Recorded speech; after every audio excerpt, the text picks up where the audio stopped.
বৃহস্পতিবার দিনকে ভেবেছিলাম যে এই ফুলটা তুলে নিয়ে লক্ষ্মী ঠাকুরকে দেবো জানো, তারপরে দেখলাম অনেকটা ফুল রয়েছে আর তোলা হয়নি।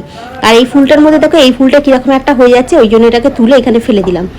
আর ফুলটা না কি সুন্দর হয়েছে দেখো, মানে পিটুনিয়া গাছের আর গাছ ভর্তি, মানে এই শীতের শেষবেলায় যে এত ফুল হবে ভাবতেও পারিনি জানো তো, কত কুড়ি বেরিয়েছে। কিন্তু পিটুনিয়া ফুল তো তুমি ঠাকুরকে দিতে পারবে না না। আর এই দেখো, দেখছো আমার গোপালের কাছে দিতে কি সুন্দর লাগছে না দেখতে।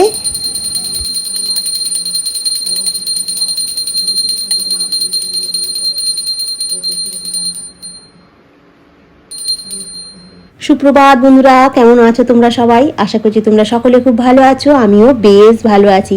আজকে ঘুম থেকে উঠতে একটু লেট হয়ে গেছে, তখন ঘুম থেকে উঠেছি 7টা বেজে গেছে জানো তো। সানডে গরম গরম চায় হাজির। আগেই আসর সাজিয়ে গেছি, আসরের মালিক এখানে বসে আছে। এখানে আলুর তরকারি বসে গেছে, আর এখানে চুনো মাছকে নুন হলুদ মাখিয়ে নিয়েছি, পোনা মাছ, আমার জন্য বাটা মাছ, আর হচ্ছে তোমার মুড়ো নুন হলুদ মাখিয়ে রেডি করে রেখেছি। ঠিক আছে, সকালবেলা টিফিনে কি হবে? তনুকে বললাম টিফিনে কি হবে, বলছি মুড়ি খেলেই হয়তো। বলছি দূর, কালকে রাত্রি আমি মুড়ি খেয়েছি, আবার সকালে মুড়ি খাবে, মুড়ি খেতে পারবো না। বলছে তাহলে কি খাবে? আমি বলছি কালকে তো রসগোল্লা নিয়ে এসেছিলিস রাখা আছে, বরঞ্চ একটু পরোটা আলুর তরকারি একটু মিষ্টি করি, বরঞ্চ খেতে দারুণ লাগবে। তো আজকে টিফিনে এটাই হয়েছে, গরম পরোটা খালো বেটা। চাটনি।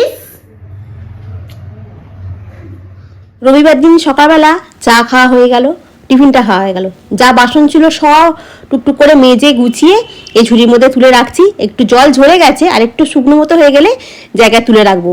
আজকে রান্নায় তোমার চুনো মাছ ভাজা করবো বলে চুনো মাছ নিয়ে এসেছি, একটু চিংড়ি মাছও নিয়েছি, চিংড়ি মাছটাকে ফ্রিজে পুরে দিয়েছি। এই চুনো মাছটা ভাজতে ভাজতে কী কাণ্ড হলো তোমাদেরকে বলে বোঝাতে পারবো না। মাছটা সবেমাত্র কড়াই দিয়ে এই দেখো নাড়ছি জানো তো, নাড়তে নাড়তেই ব্যাস গ্যাসটাকে গেল শেষ হয়ে। গ্যাসটা শেষ হয়ে যাবে আমি বুঝতেই পারিনি, গ্যাসটা ছাপাং করে ফুরিয়ে গেল।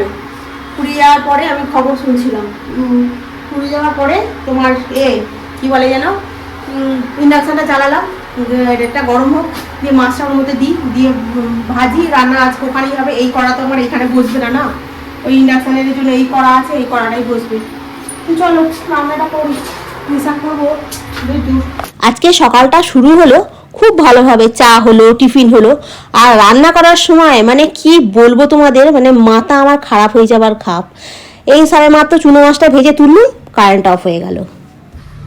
একেই বলে সাড়ে সর্বনাশ, কারেন্ট চলে গেল। চলো এখন আমি ছাদে যাই, কোনো জুতোটাকে কেচেছি, এই জুতোটাকে নিয়ে এখন সিঁড়ি দিয়ে হাঁটতে হাঁটতে এই জুতোটা পরিষ্কার করে দিই। হ্যাঁ হ্যাঁ, সিঁড়ি দিয়ে এখন হাঁটতে হাঁটতে যেতে হবে, দিয়ে উপরে দুতলায় পৌঁছে যাই, দুতলায় বলছি 5তলায় পৌঁছে যাই, দিয়ে শুকনো করতে দিয়ে আসি। কারেন্টটা যেন অনেক হলে তাড়াতাড়ি চলে আসে, খুব টেনশন হচ্ছে। রান্না হবে না দুপুরবেলা, কি খাবো না খাবো, কি খাবো খাবো একটু করে ভাত আর শুধু বসে দিলে হয়ে যাবে। যাস শালা, বেশি রান্না করতে হবে বেশি রান্না করতে হবে না, তুই একদম কথা বলি কম বল। আর ক্যামেরাটাকে অন করিনি ভয়তে জানো, মানে কখন রান্না করবো কিছু বুঝতে পারছি না। আমি এখন এই পুঁই শাকের তরকারি করছি, একটু আদা রসুন পেঁয়াজ টমেটো সবকে বেটে নিয়ে ওর মধ্যে একটু লঙ্কা হলুদ নুন একটু মিষ্টি দিয়ে ভালো করে একটুখানি কষে নিয়ে, আর একটু কুমড়ো আর আলুটাকে ভালো করে ভেজে নিয়েছি, আর ডাঁটাগুলো এর মধ্যে দিয়ে দিয়েছি জানো তো, দিয়ে ভালো করে ভেজে রান্নাটা করছি, খুব ভালো খেতে হয়েছিল। ভয় যেন প্রাণ এলো জানো তো, সেই 1 ঘন্টা কারেন্ট অফ, 1 ঘন্টা। কি বলতো, গ্যাস পুড়িয়ে গেলে আবার ইন্ডাকশনে রান্না করতে কোনো অসুবিধা হয় না, খুব তাড়াতাড়ি রান্না হয়ে যায়। কিন্তু এই কারেন্ট চলে গেলে না খুব সমস্যায় পড়ে যায় জানো তো। এই কারেন্ট আসছে তো, কারেন্টে যখন ছিল না তখন এমনি ঘর দিলাম, ছাদ দেওয়া মোছা এগুলো সব করে নিলাম, টকটক করে পুঁচা সব কেটে নিলাম। এই কারেন্ট আসতে ছুটতে এসে মাছটা ভাজতে ভাজতে তো কারেন্টটা অফ হয়ে গেছিলো, ছুটতে এসে গ্যাস ইন্ডাকশনে চালাতে মাছটা ভাজা হলো, ভাত হলো, তারপরে তোমার হলো কি বলে যেন, ওই পুঁইশাকটা হচ্ছে, তোমার স্নান হয়ে গেছে। এবার আমি একটু জলটা গরম করবো, করে তারপরে স্নানের জন্য রেডি করে রাখি। এদিকে পুঁইশাকটা হয়ে গেলে তারপরে স্নানে ঢুকবো, তারপরে স্নান করে আবার পুজো করবো। আগের দিনকে সমানসাও বলছিলে তুমি ওই মেথি শাকটা মানে ভাজা করেছিলাম, বলছিলে একটু রসুন দিলে ভালো হতো। হ্যাঁ, ওই কলমি শাক ভাজাতে রসুন মানে আমার মা দিত, আমিও দিই, নোটে শাক ভাজাতেও দিই, কিন্তু আমি মেথি শাক তো আগে সব খেতাম না, এসব এখন ইউটিউব চ্যানেলে এসে ব্লগ দেখে করে আমি এখন এইসব খেতে শিখেছি আর কি। তবে এরপরে যদি মেথি শাক করে ভাজি একটু রসুন ফোড়ন দেবো জানো তো, রসুন ফোড়ন দিলে একটা আলাদা সেন্ট ছাড়ে, তাই না? তো চলো এখন আমি রাখি, ঝটপট করে আগে রান্নাটা করে নিই, ঠিক আছে? আর তারপরে তুই চান করে উঠে বাইরে বেরিয়ে ভেতর যখন করছিস কেন? ভেতরে ভেতরটা নিচ্ছি। ও বেগুনি হয়েছে, এখানেও হচ্ছে ভাজা। রান্না কমপ্লিট হয়ে গেছে, রান্না কমপ্লিট করে চান করলাম, পুজো করলাম, করে তোর বলছে একটু বেগুনি ভালো না, বেশ ভালো লাগবে খেতে। আবার ওই জন্য আবার বেগুনি এইরকম ছোটো কড়াচ্ছে তো, আর কড়াটা যেন ফুলোর মতো নয় তো, এতে বেগুনি খুব একটা ভালো ভাজা যায় না, তাই নামকে আসতে বেগুনি হচ্ছে, বেগুন দিয়ে বেসনে ডুবছে, কিন্তু বেগুনি ঠিক এর মধ্যে দিয়ে হয় না।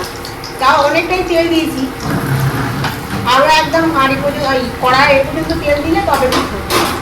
তো চলো এখন করে নিই। তরু আসল সাজিয়ে নিয়ে চলো তোমাদেরকে দেখাই আসলটা কেমন সাজিয়েছে। কোথায় যাচ্ছিস নিয়ে? এইখানে বসবি? ও বাবা, চলো ব্যাক ক্যামেরা করে দেখাই তোমাদেরকে। ও হো, কি আসল সাজিয়েছে। এই দেখো পুঁই শাকটা তো ঘেটে হয়ে গেছে, পুঁই শাকের তরকারি, চুনো মাছ ভাজা, ভাত। ও বাবা, ভাতটা কি সাজিয়েছে রে। আর এখানে হচ্ছে তোমার, এটা আমার বাটা মাছের ঝাল, আর এটা তনুর পুঁই শাকের তরকারি, ওর হচ্ছে পোনা মাছের ঝাল। ঠিক আছে, আপনি নিয়ে চলুন, আমি যাচ্ছি। আপনারটা নিয়ে, হ্যাঁ বেগুনিটা নিয়ে আসছি। প্রায় অনেকক্ষণ পর সেই দুপুরবেলা খাওয়া দাওয়া করেছি, করে সেই যে ক্যামেরা অফ করেছি, তারপরে একদম ক্যামেরা অন করিনি, এই সবে মাত্র ক্যামেরাটা অন করলাম। না ক্যামেরা অন হয়েছে, ভিডিও হয়েছে ওই চ্যানেলটার জন্য, কিন্তু মানে ব্লগের জন্য ভিডিও হয়নি। তারপরে এডিট করে এটা ওটা করে আবার এই এখন উঠে সন্ধ্যে দিয়েছি, চা খেয়েছি। এখন ওই একটুখানি বেসনের গোলা ছিল জানো তো, রাত্রিবেলা কী করবো, বললো রুটি করবো, বললো না আর রুটি করতে হবে না, আজকে একটু ভালো করে মুড়ি পাবো। যে কালকে তো ওই ম্যাগি খাওয়ার পরে একটুখানি করে মুড়ি মেখে খাওয়া হয়েছে, যে আজকেও খাবো। বলছি তাহলে ভালোই হলো। আর এই যে গাজর আর তোমার ছোলা, কাঁচা লঙ্কা এ করে নিলাম। আর এখানে একটুখানি সামান্য বলছি বেসন ছিল, ওই বেসনটা দিয়ে এখন দুটো পেঁয়াজি ভাজি, 3টে পেঁয়াজি ভাজি। তো দেখো না কি কাণ্ড করবে, বলবে এই আমার দুটো তোমার একটা, এরকম করবে। হ্যাঁ, আর ছাদে গেলাম, ছাদ থেকে জামা কাপড় তুলে নিয়ে আসলাম, স্নান টান করে ছাদে গেছিলাম, বাসি জামা কাপড়, তুলুর অফিসে জামা কাপড় সব কেচে ধুয়ে শুকনো হতে দিয়েছিলাম, সেগুলো সব শুকনো হতে তুলে নিয়ে সেই দেখো না চেয়ারে জড়ো করেছি। এগুলো করতে হবে, গোছাতে হবে। ওইটা পেঁয়াজিটা হয়ে যাক, হয়ে গেলে তনুকে দুটো মুড়ি দেবো, আমি দুটো মুড়ি খাবো। তো চলো এখন একটু করে নিই, ঠিক আছে? এই কোমরটা যেন কি লাগছে মনে হচ্ছে, না অনেকদিন হয়ে গেছে, এক্সারসাইজ করা বন্ধ হয়ে গেছে তো, মাঝে মাঝে কোমরটা খুব লাগে এখন দেখি। তো চলো এখন পেঁয়াজটা ভেজে তনুকে মুড়ি দিই, আর আমি দুটো মুড়ি খাই, খেয়ে তারপরে যদি এইগুলো গোছাবো, গুছিয়ে আবার কাজ আছে এখনো অনেক। দরকার পড়ে ভাজা মশলা আছে তো? ভালো মশলা আছে, হ্যাঁ, দিবি তো? কত কি দিচ্ছে দেখো, আমি এক দিয়ে নিয়ে এলুম, আবার ও এক দিচ্ছে দেখো। ভালো মশলাটা নিয়ে পালিয়ে। ভাজা মশলাটা নিয়ে পালিয়ে আবার ভাজা মশলা দিবি এতে? হ্যাঁ, ভাজা মশলা তো ভালো জিনিস, মশলা তো মশলা না, ঠিক আছে, মাখ সুন্দর করে গুছিয়ে। আমি ভাজা মশলাটা এনে দিচ্ছি। বেশি রাখবো না আমাকে। না মেখে রাখলে নিয়ে যাবে, মেখে এনে ওইখানে দিয়ে দিচ্ছি। তনু বেচারি কালকে দেখতে পাইনি মনে হয় ভাজা মশলাটা, নাহলে হয়তো কালকে এটা মুড়িটা তো দিত, তাই না? হ্যাঁ বুঝতেই পেরেছি, সবটা ওর সঙ্গে মেখে দিলে বেশ ভালো খেতে হবে। তনু হচ্ছে ঝালমুড়ি স্পেশালিস্ট। তনু ঝালমুড়িটা খুব ভালো মাখে, মুড়িটা একদম 1 গ্লাস করে মাখে। এর মধ্যে নেই না, ফেলে দিতে হবে, এটা খুব ভালো মাখে, খেতে হেভি লাগে খেতে, আমার তো দুর্দান্ত লাগে। তনু করলে তনু মুড়িটা তুই মাখ, হ্যাঁ? তনু বলে হ্যাঁ।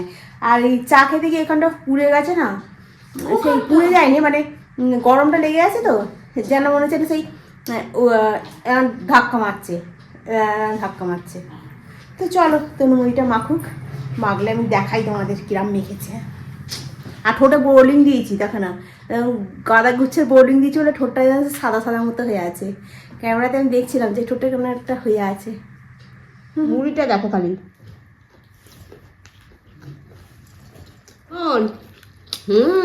গ্যাস নেই তো সেই জন্য হয়তো মুড়ি খাচ্ছি, তার জন্য নয়।